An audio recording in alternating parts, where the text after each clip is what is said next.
कृष्ण बोले भीड़ गूंज उठल धरती आसमान।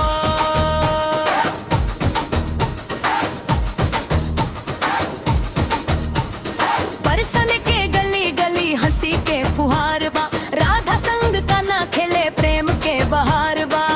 अबीर गुलाल उड़ेला भींजल सारा प्राण, राधा के गाल रंगाई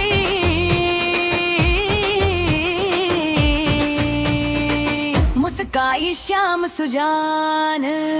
राधा कृष्ण के होली सबसे कमाल, डीजे पे मचला हो ब्रज के धमाल। रंग में डूबल ब्रजवा झूमे हर दिल आज, होली में कान्हा बोले राधा तू ही राज।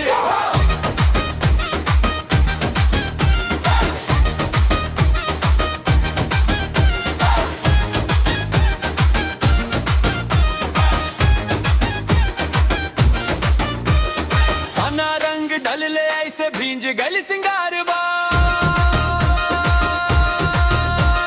कजरारे नैना बोले आता प्यार पार बा।